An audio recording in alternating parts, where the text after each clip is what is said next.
Good day, everybody. Welcome back to your actual Rolled in Review episode this week. The one that you actually voted for. Third parties! Yay! If you didn't see the other episode that I posted this week about Ted Cruz and Donald Trump and loyalty, you can go ahead and go visit that video in the clicky box. And go ahead and watch that. It's another 23-minute video. This one, I don't know how long it's going to be, but I'm going to try to keep it as brief as possible because I want to get to the meat and potatoes. So, people can see that people are kind of seeing unfavorably Donald Trump and both Hillary Clinton. So basically, the actual nominees for both Democrat and Republican are not very popular, and they're both very unpopular for their own different reasons. And I won't get into those reasons.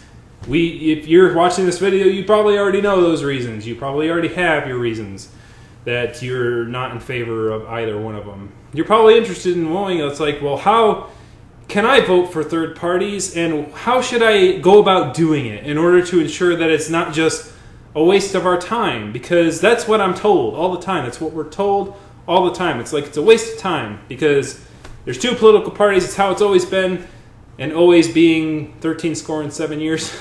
There's another video about that. But basically, you know, it's like you're wasting your time because the third parties can't win. There's no way they can win. Now, they might be right. There might be no way that they can win this year. But isn't it up to us as individuals to make sure that in the future that can't be used as an excuse? Shouldn't we set the board? Shouldn't we prepare to move the future in a way where we can no longer say, well, you shouldn't bother voting who you want to vote for because they're at a party that just can't win? Shouldn't we make a motion to make sure that we have systems in place and make sure that we do the right things in order to make sure that that can no longer be said in the future? And I think we do. And this, if any year, is the year to do it. Because at this point, both of these candidates are viewed so unfavorably that people should, as Ted Cruz said, vote your conscience. No. Let's not vote with our conscience. Let's vote with our brains. Let's think a little bit. Let's think about what we want for our country, what future we want. Let's take a look at all the options on the table, and let's take a look at where we want to go. And if we want more options, and more viable options for more people, we need to take action and take motions in which will ensure that in future elections, more and more options become more viable, and it makes politicians harder. It makes it harder for politicians to predict what their message should be.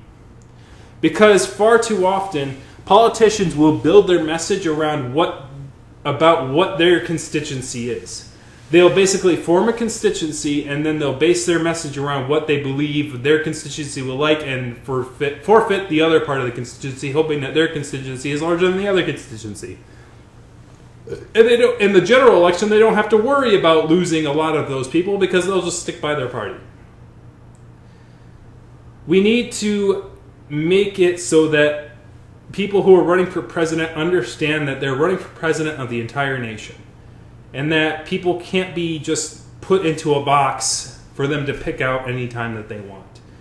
And by us making sure that third parties get more, are a more viable option, we can ensure that in the future politicians can politic a little less and have to actually come up with ideas and solutions to problems instead of going, well, I am for this thing and this issue and this issue, and so, well, how do we solve the problem that causes the issue in the first place? Like, that is what we should strive to make politics. We should make politics about trying to think about the actual problems people have and how to solve those problems in a way that is most beneficial to everyone involved. So, that being said, that introducing being aside, there's a few concepts we're going to have to talk about in order to get this thing going. First off is the Electoral College. When we're talking about presidential elections, you need to understand the Electoral College. Electoral College is a very important thing to understand. You need to understand it, okay? So I'm going to post, there's a lot of videos online that you can watch and do that for you. So I'm going to put up some clicky boxes. I'm going to put up the clicky boxes for the TED version. If you do a search on the YouTubes, you can find one from Prager University, which is more of a pro-Electoral College slant.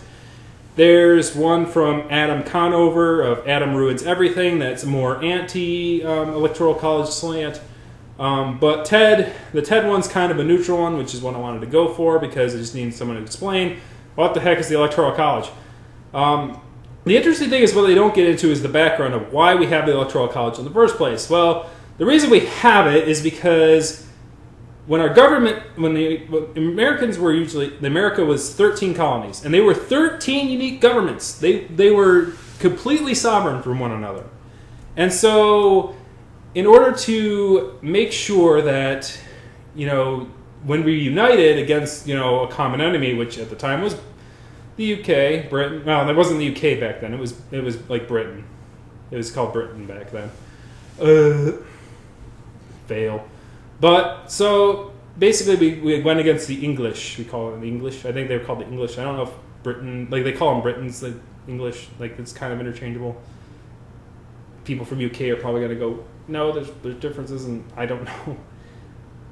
But basically we were against the English, and they were the redcoats, we called them. So basically, but we united against them because they were a common enemy at the time. And we said, well, this whole united thing actually works kind of good. Can we kind of stay united in our government? And we're like, sure. How are we going to vote for the person in charge of that government? And then everyone had their own ideas. Of course, they were like pure democracy, which is everyone gets one vote. And logistically, I mean, it sounds great and all, but logistically it doesn't really make sense, especially since you have to basically, you have to get all the ballots down there, and then you got to count up all the ballots, and then you got to make sure that things like that. And it also made sure that it would also indicate that the states, which still existed, the ones who had the most people would have the most power. And that was something that the smaller states were like, hello, no. Like, the other extreme would be like, hey, every state should have one vote. Because the people, the people shouldn't be in control of the federal government at all. They should just be in control of the state governments, and then they'll vote in the state. And then the state casts a ballot for the people to, elect a president. And then they're like, and then the bigger states were like, so my 1 million, my 1 million people, it wasn't a million back then probably, is like my 100,000 people is going to compare to your like 400, 500 people the same. You're going to make one vote for each of them? That's stupid. So it's like, okay, why don't we use the legislative kind of format that we kind of already made? We make an electoral college based on the number of senators and representatives that are in the state. And so it kind of is merging the ideas. Like you have a solid, like every state gets 2 electoral votes that are based on their senators, and they get all those equally. And then they have X more votes, electoral votes, based upon the number of representatives, which is based upon the population of the state compared to other states. And so everyone's like, okay, that kind of does the both worlds kind of a thing. So they compromised, and that's what happens. And that's what good politicians do. They compromise to get over the fact that they're never going to come to a complete agreement on who should have power or who should have more power or less power. So let's find a thing that makes everyone happy and just trying to move forward. So that little crash course on that little probably terrible crash course on the Electoral College aside, understanding that, we have the TED video kind of goes over a really good, solid thing about how it affects the actual presidential election. You get these states which are called safe states. You get some that are called swing states. So when voting third party, you do have to keep in mind that if you are voting against someone, which, by the way, you shouldn't be doing, but it's not a perfect world. People have different motivations for things. There are people, it's easier to dislike somebody than it is to like somebody. So if you really, really dislike somebody, like Donald Trump or Hillary Clinton, then know the fact that if you're in a battleground state, you may want to stick to voting against somebody. It's up to you. It's your vote. Have at it. But if you are in a safe state, you have more freedom. You have more freedom to elect somebody else. And the whole premise behind this whole idea is that we're going to take advantage of the Electoral College system in order to get a popular vote. Now, we won't win the election this cycle because you need the electoral votes to win. But getting the popular vote and getting enough people to vote for a candidate will inspire. And that is an important political thing. And people don't understand how important it actually is. Because if let's say Johnson takes 25% of the vote this year, it's going to inspire people to go, maybe this Libertarian Party thing could grow. Maybe it could become its own thing. Or maybe Stein gets like 15% or so. And then she's like, oh, maybe this Green Party is a thing that people can start investing in. Instead of like concentrating all of it on these two parties. So morale and motion is very important. And so when you're talking about making a third party revolution, you need to understand that it needs to be done in a way that allows people to still make their own decisions and make their own choices. That being said, a lot of people in the main two parties are going to give you sass. They are going to go, no, you need to vote for my guy and my guy because of this. You're wasting your vote. You're wasting your time. Here's the thing. Just counting the people in the two parties last year, I'm going to show you some spreadsheets. Now that we've gotten over like how the Electoral College things, let's break it. Let me visually break it for you. I am posting links down below I'm going to post two charts. Chart number 1 is the 2012 election results in the United States of America, including electoral wins, including population voting on each state. It was borrowed from Wikipedia. I copied it over to Google, a Google Drive spreadsheet.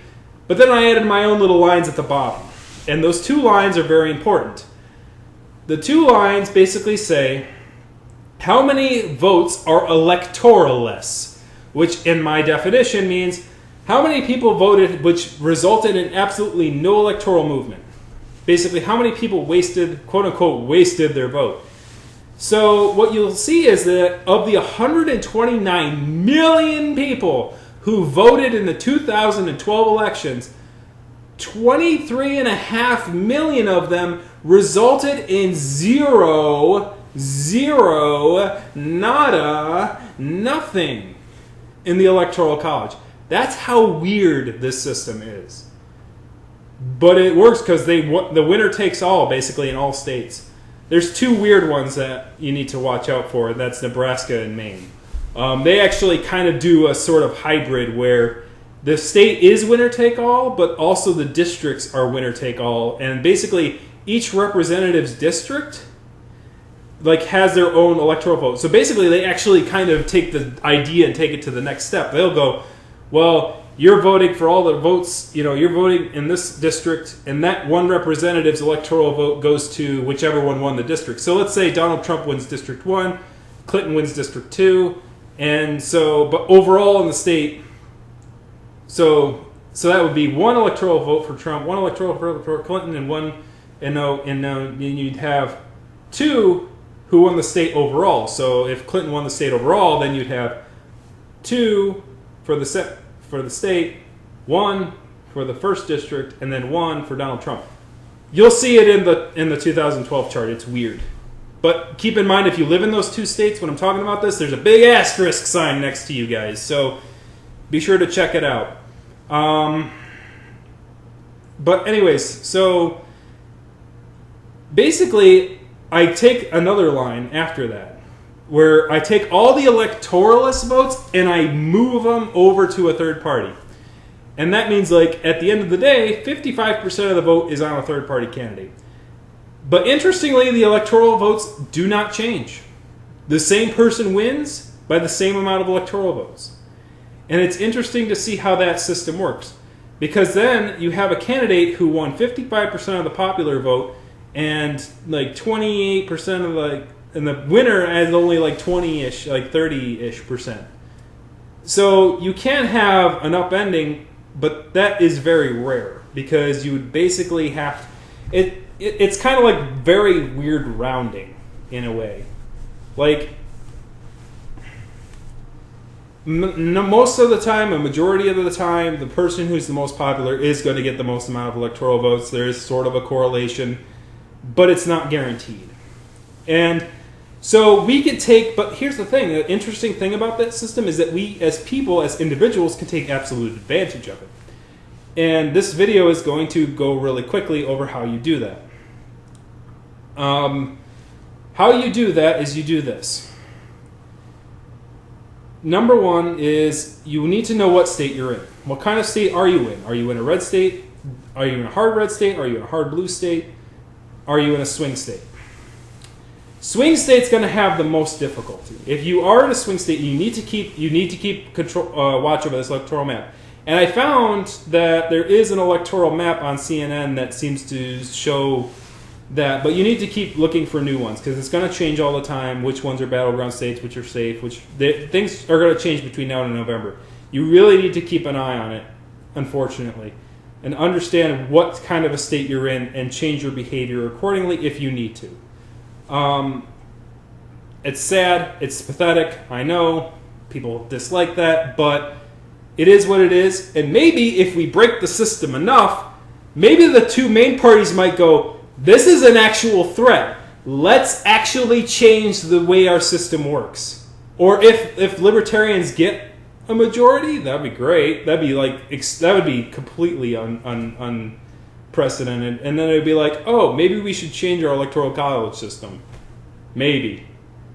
You know what the sad part is that the two main parties might come together and go, yeah, we need to change this electoral college system because look, they're taking advantage of it. We need to stop this right now. So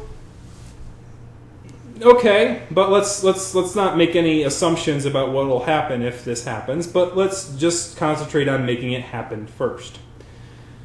In order to make this happen, what you need to do is, if you are a Republican that doesn't like Trump and you live in a blue state, vote for a third party. Look at the third party candidates. If you're a Republican, you're probably going to like the Libertarians, okay? So you might want to look at them. You know, look at Stein, look at Johnson. And if you like them more than you like Trump, you vote the heck out of them. You are in a blue state. You are in a solid blue state. You have absolutely nothing to lose. Nothing. You have everything to gain, because if you say, these are the kind of people I want to see in my elections, then more people are going to show up in your local elections that way, because we keep very good records on who voted what and where. So if people are voting a lot of libertarian in like this community over here and this community over here, the Libertarian Party could actually go, maybe we should start running elections in those particular districts, in those particular areas, and then we can actually start getting a foothold in the local elections. They can use the numbers that come from the federal election in order to figure out where they need to go. And if they can go, then they can actually start getting a hold on the local thing. Because even though the last time we had a third party victor was Lincoln before the Civil War, the Republican Party was established at the local level, okay? They didn't just arrive and all of a sudden they were there. Things work from the ground up. They don't work so much from the ground up anymore because, you know, the internet circumvents everything and everything is globalized. So we kind of have to work from this top-down kind of way, and it's kind of backwards, but it'll still work. So if you're a Democrat and you really don't like Clinton or what she did to Bernie, and you live in a safe red state, you have absolutely nothing to lose. Go and vote for Stein or Johnson or whoever. I mean, Johnson has some liberal ideals too, like, you know, the unlegalizing of pot and stuff like that, which is a more liberal kind of side of things. He has certain, like, libertarian kind of mixes the idea, so it's kind of a threat to both parties. Stein, if anything, is more of a threat to the Democrat side because it's like the extremely pro-environmental side of the Green Party, you know, has, you know, ties with the Liberal Party. Republican Party, for better or worse, doesn't have as much pro-environmentalists. So, that being set aside, so if you are in a safe party, or if you're in a safe state, you should feel free to vote for whomever you want, because your opinion isn't going to change the fact that the state is going to go to one or the other. It doesn't matter if you vote for Clinton in Texas, Trump is still winning. It doesn't matter if you vote for Clinton, in Wyoming. It doesn't matter, so why not just vote who you want to vote for, is what I'm saying. It doesn't matter if you vote for Trump in New York State. Donald Trump's not winning New York State. So vote, if you are a libertarian who lives in New York State, there is absolutely no reason that you should give in to any qualms or things. You need to express yourself. And by the way, if you're a Republican who's voted Republican year after year after cycle after cycle after cycle after cycle in the presidential election in a safe blue state, why are you doing this to yourself? You're doing nothing. You are doing absolutely nothing. Do something with your vote. Because, yeah, the Republican Party's popular. Everyone knows that. The Democrat Party's popular. Everyone knows that. What people don't know is that people might have thoughts about going to a third party. Maybe they like the third party guys better. And you have that opportunity to show people that you should elect more people like this because I'm interested in people like this. You have the option in a safe state to do that. And that is what we should be doing. So, what I did for my second chart is I took the 2012 numbers and I moved them over to a pseudo 2016 thing. And what I did was, in any state that wasn't too close to call, in any non-battle states, I moved all of the ones who voted, basically I moved all the ones who voted Democrat in red states over to the Libertarian Party, and I moved everyone who voted for blue people in the red. So basically I took all the ones who lost in solid states. If they were too close to call, I left the numbers completely alone. But if they weren't too close to call, which is like 9%, I did 9% is too close to call. And basically move them over. And what you found is that basically 25% of the vote goes to the Libertarian Party in 2012, if you move that way. And 25% is huge, because that gets you respect. That gets you people knowing that you can do something, that you're popular enough where you should start considering actually becoming a mainline party. And start working into local things. And using the numbers as the results of where those people are, you can actually do things. So it's not a wasted vote. So go ahead and do it. And that's all there is for now. So the first thing, your first homework assignment for this first month is to go out and you should look at all the party platforms and you should basically reassign yourself to whoever, like basically change your party. If you really don't agree with where your party is right now, take a hard look at the other third parties and change your registration, and do it by September 1st. That is your homework assignment. Before September 1st, go ahead and do it. Now, I'll double check to make sure that that's not going to do anything, so watch out for any text boxes over here if you have to change your thing or anything. I think as long as you are doing it before October, I think you're okay. But, if you're not registered to vote, frickin' do it. But make sure you look at all the party platforms and make sure that you do it right. So, it's warm out and it's getting a little bit long-winded, but that's in essence the idea. And I can go over a little more details and provide little charts and a write-up maybe, if that'll make things easier. But I think 2016 is going to be an interesting year, and I really hope that things do change for the better and that we can diversify our ideas and make sure that we establish things so that we can make better ideas and make it so that people can't get too comfortable with ideology and clinging to it too much, and think outside the box and come up with solutions to problems and do better things for people. So I'm going to get the hop out of here now, and good luck out there, and thank you very much for watching.